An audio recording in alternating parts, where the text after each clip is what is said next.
Hello and welcome to South Asia Chat, a podcast series brought to you by the Institute of South Asian Studies at the National University of Singapore. My name is Saeeduddin Faridi. I'm a research analyst here, and I will be your host for today's episode on the upcoming COP28, or the 28th meeting of the Conference of the Parties of the UNFCCC. Between 30th November and 12th December of this year, more than 70,000 delegates are expected to take part in the COP28 in Dubai. This unique multilateral decision-making forum has become critical for addressing the climate crisis, such as limiting global temperature rise to 1.5 degrees Celsius, helping vulnerable communities adapt to the effects of climate change, and achieving net zero emissions by 2050. The COP28 comes at a critical time to assess the progress that has been made towards building a more sustainable future. It has been 7 years since the Paris Agreement was signed, and it is now 7 years to 2030, for which year the goals of the agreement were defined. To discuss the COP28 summit and what are some of the expectations from it, we are joined by Dr. Aisha Al-Sarihi. Dr. Aisha is a research fellow with the Middle East Institute at the National University of Singapore. Her areas of research expertise and interest include clean energy policy and climate economics, policies and governance, with a focus on the Arab region. Dr. Aisha, thank you for joining us today. Thank you very much, Saeed, for having me. In order to set the context for this conversation, I would like to begin by asking you what is COP, what the Conference of the Parties of UNFCCC.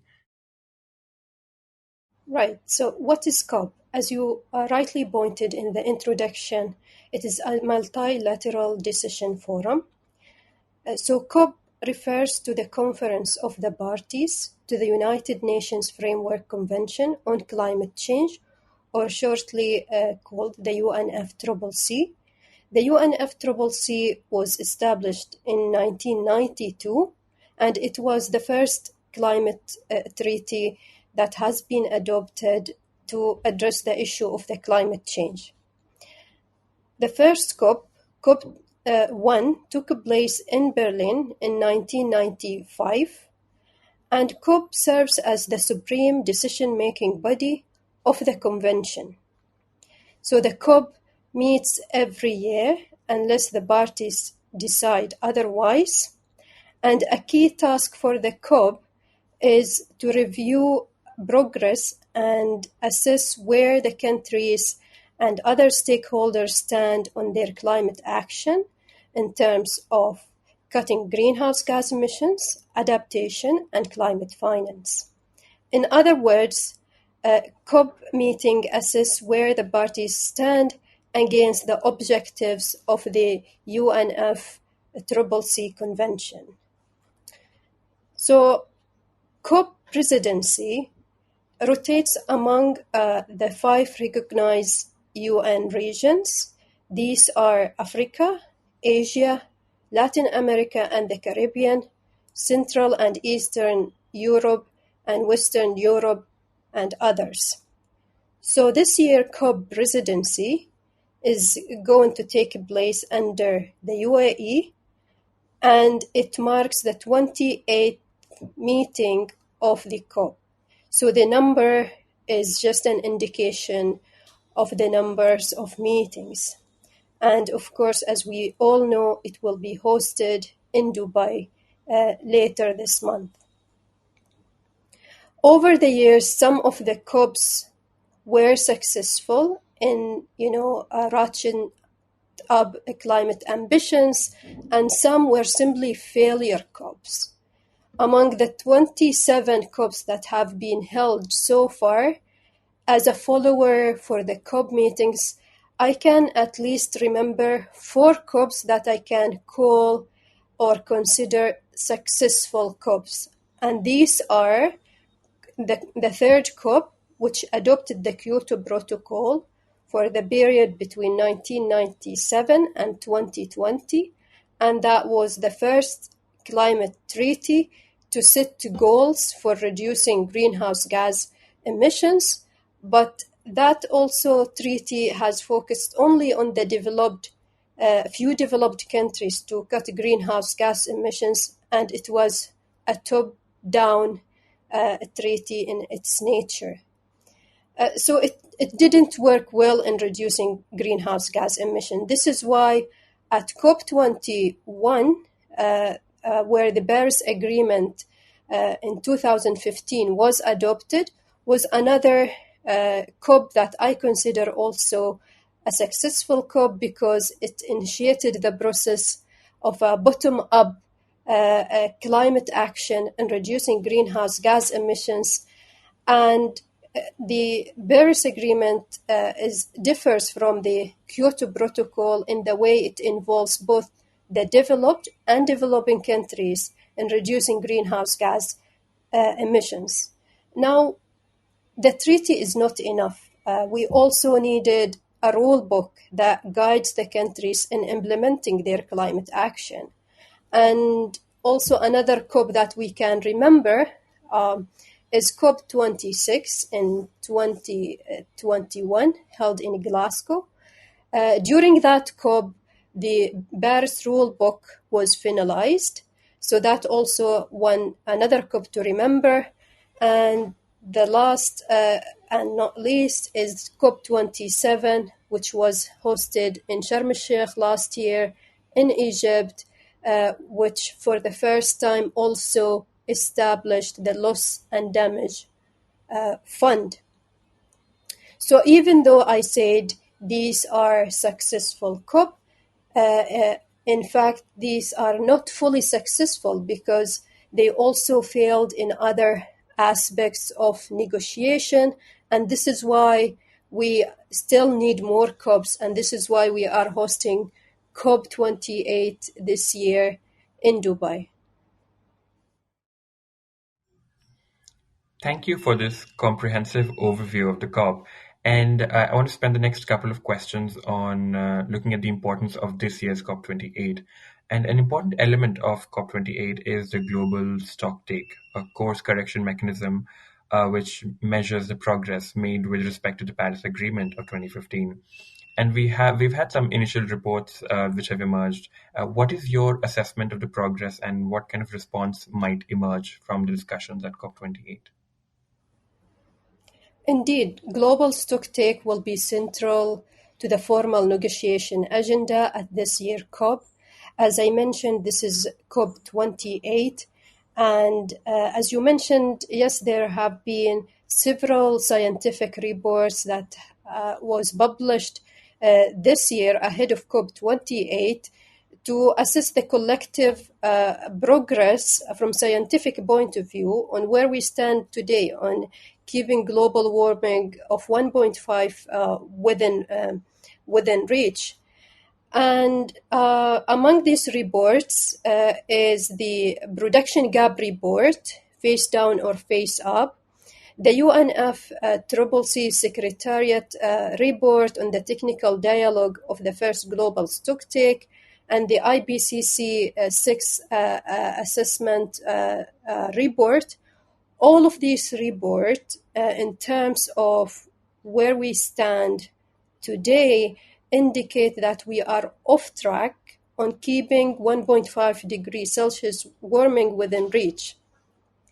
And they also indicate that global surface temperature already warmed 1.1 degrees Celsius above pre-industrial level. And what is concerning also is the reports also indicate that we are on the brink of hitting 2.4 to 2.6 degrees Celsius warming by the end of the century. So this is why the expectations for this year COP28, is to be a course correction COP. And how, on your question, what kind of response expected from COP28? We expect at COP28 to reach a political consensus among the parties and other stakeholders to keep 1.5 warming within reach, and that can be done by parties taking into consideration the outcomes of the global stocktake report and factoring in these outcomes in their nationally determined contributions, as they are required to submit an updated NDC by 2025. Another critical issue among countries in the global north and global south is the financing of climate mitigation, adoption, and now, as you mentioned, the loss and damage fund. How do you see discussions around these unfolding at COP28? I think climate finance is going to be one of the area that UAE would want to leave a legacy on and ensure a successful mobilization of this profile. Why? Because the UAE, although is still classified as a developing country and designated as a global south country, the UAE also at the same time is a wealthy nation, and therefore the UAE speaks to the minds of both global north and the global south. And in this way, the UAE can play a role in, enhancing the communication and building a bridge and trust between the two sides in ensuring the mobilization and progress on the climate finance. So what is crucial for this year COP in terms of climate finance, and I have been following this profile through the pre-COP meetings. So the UAE, from following those meetings, the UAE wants to make progress on 4 profiles. One is delivering on the 100 billion commitment to be mobilized from developed to developing countries. And this commitment was initiated back in 2009, and there hasn't been any progress yet. Another profile is the reform of public financial system. And third, to make progress on a new climate finance goal which will be effective next year in 2024. So the 100 billion commitment was established in 2009, and now we are in 2023. The scientific reports indicate that amount of 100 per year is not enough, and we need to revise that goal and come with a new quantified financial goal by 2024. So the UAE will try to make a progress in this profile. And also, actually, one profile that has been tangling throughout the COPs is actually the definition of climate finance. We still don't have a clear definition on what climate finance is. Also, another profile that comes under the climate finance is the mobilization of the loss and damage fund. So the loss and damage fund was successfully established last year in Sharm el-Sheikh, in Egypt, and this year the UAE position will need to focus on, making or building the bridge between the global north and the global south, creating the trust between the two, in essentially deciding on where the fund will be held, and also following up the pre-COP meetings. We have seen that there have been a lot of contention between the developed and developing countries, because initial proposal was to host the fund by the World Bank, and the developing countries have not been in favor of this kind of suggestion, because there are concerns on how they will be able to access the fund. But because of the position of the UAE, it helped in some way to contain this contention between the global north and the global south. And an agreement has been reached just a few weeks ago in this month in a meeting held in Dubai. And the decision is to host the fund initially for 4 years by the World Bank until another decision will be made on moving the fund to another country, which can be a developing country. And this profile will be discussed further at COP28. Thank you for that really insightful answer. I mean, that gave us a lot of new and interesting information, especially about how what kind of a legacy Dubai would want to have and what kind of drives their interests here. COP28 will bring together a diverse set of stakeholders in Dubai. Can you describe for us who are these stakeholders engaged with the COP28 and what the COP28 offers for them? So traditionally, the COPs are centered around parties and negotiations between governments. And these negotiations normally takes place in the blue zone.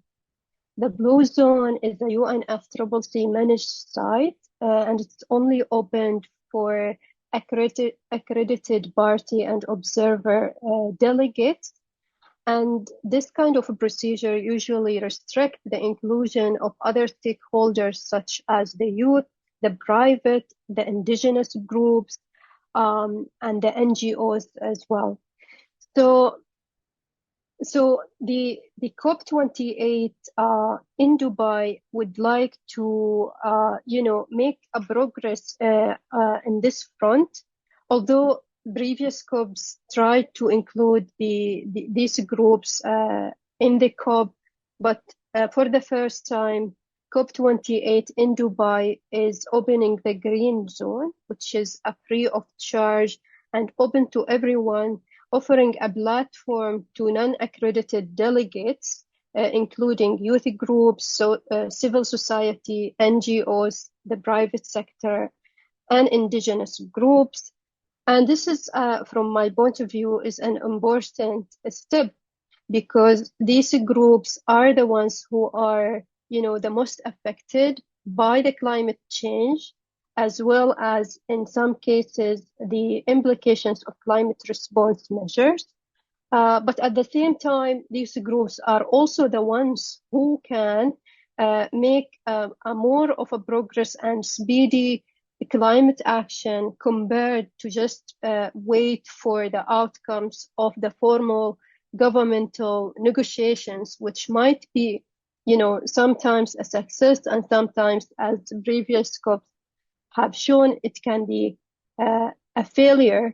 So the UAE presidency this year tried to facilitate the inclusion of those groups also through other programs, including, for example, for youth, putting forward a youth climate champion, international youth delegates, and UAE youth delegates. So already the UAE presidency has selected 100 young people from across the world to come and join the COP this year. Also, the UAE, to enhance the involvement of the private sector, the UAE put forward a business and philanthropy climate forum this year for the first time. Thank you for that answer, Dr. Aisha. In my final question, I would want to know from you what are some of the outcomes from COP28 that may help in characterizing it as a successful COP? As we mentioned earlier, I think what will make this year COP a successful COP is making the needed progress on the conclusion of the global stocktake. So during COP28, the final phase of the global stocktake, which is the political phase, will take place. The expectation is to reach a political consensus among the parties to keep 1.5 warming within reach.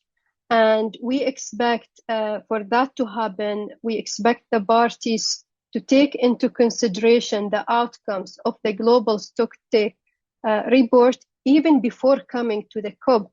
The parties need to factor in the outcomes of the of the global stocktake and include them in the nationally determined contribution report that is supposed to be updated and submit a new update in 2025. Also, what I think also will make this year COP a success is also the inclusion of everyone, not only in the negotiations, but also in taking part in the climate action.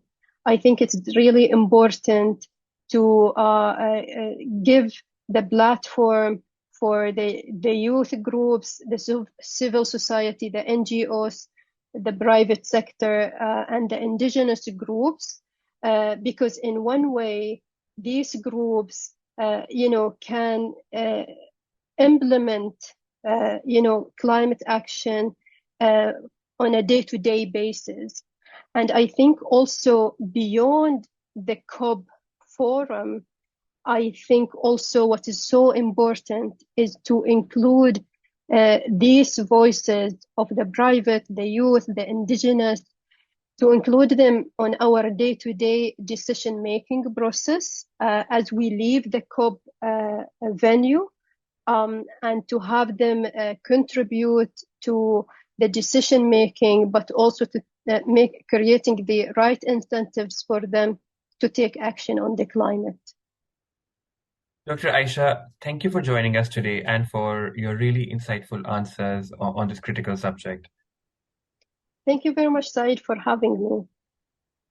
You were listening to South Asia Chat.